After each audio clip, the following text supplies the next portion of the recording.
আসসালামু আলাইকুম। আমি আমার ছাদ বাগান থেকে একটা মিষ্টি কুমড়া আনলাম। তো আজকে মিষ্টি কুমড়াটা দিয়ে রেসিপি করব। থাকেন আপনারা আমার সাথে, দেখেন আমি কি দিয়ে কি করি, কীভাবে পাকাই। তাহলে এখন রাখি, থাকেন সাথে, আমি কাইটা নেই। বিসমিল্লাহির রহমানির রহিম। এই করলাম চুলায় কড়াই বসাইয়ে দিয়ে তেল দিয়ে দিলাম। তেলটুকু একটু গরম হোক। গরম হয়ে গেছে, পেঁয়াজ আর মরিচ দিয়ে দিলাম।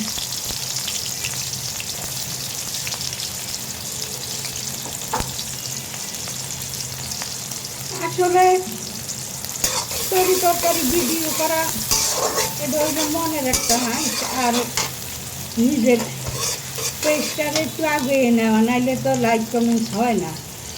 কিন্তু আসলে তো এগুলি সবাই পাক করেন, একরকমে করি। আপনারা যেইভাবে করেন আমরাও এইভাবে করি, বেশি একটা পার্থক্য কারণই না। তো মনের একটা খায় সেই আর কি ভিডিও করলাম। বা না করলে লাইক কমেন্টও হয় না।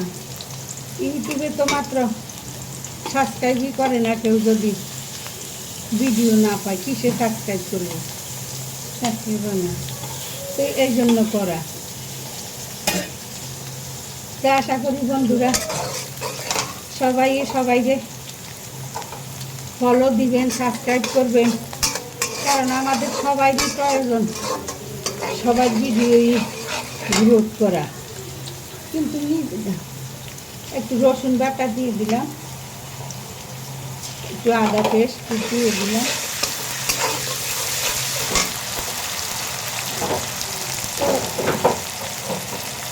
নিজের ভিডিও তো নিজে সারাদিন দেখাও, কিছু করতে পারুন না, আর ভিডিও না থাকলে দেখবো ওই বাকি হলুদের পাখি। তো এই জন্য আর কি একটু রেসিপি দেওয়া, আর নতুন নতুন আইটেম কিছু করা, ওগুলা তো আসলে করবো যে নিজেরও শরীরটা তেমন ভালো না। নতুন নতুন কিছু দিন করবো, আমি তো অসুস্থ মানুষ, জানেনি আপনারা। তো মাছের মাথা সাথে একটা টুকরা নিচ্ছি, লেঞ্জা নিচ্ছি, একটু মিষ্টি কুমড়া দিয়ে রান্না করুন, দেখেন আপনারা সাথে থাকবেন।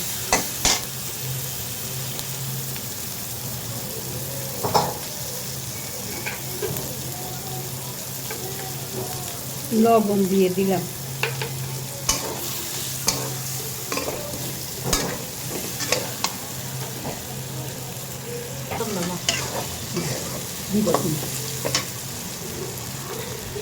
মাছগুলা কষানো হয়ে গেছে। তো সাথে আমি আমার গাছের মিষ্টি কুমড়া ছোটো থাকতে নিয়ে আসছি, নাইলে পোকে করে ফুটা করে দেয়, এরপরে পচে যায়। তাই এই জন্য ছোটো থাকতে নিয়ে আসছি, আর কচি তো এই জন্য চামড়াটা সহই রান্না করলাম। কচি কুমড়াটা চামড়াটা সহ রান্না করলেই অনেক মজা লাগে। ওই দিনও চিংড়ি মাছ দিয়ে রান্না করতে অনেক মজাই লাগে। তাই আজকে করলাম ইলিশ মাছের মাথা দিয়ে রান্না করে, একটু ভাইটা দিলাম, একটু কষে একটু পানি দিয়ে দিলাম, একটু কষু রসটা নিয়ে, তাই একটু পানি দিয়ে দিলাম।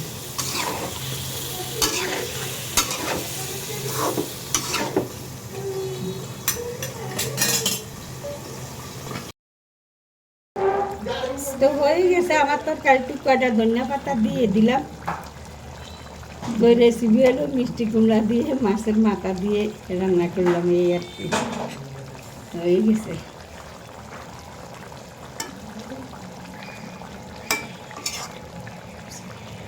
তাহলে রাখি।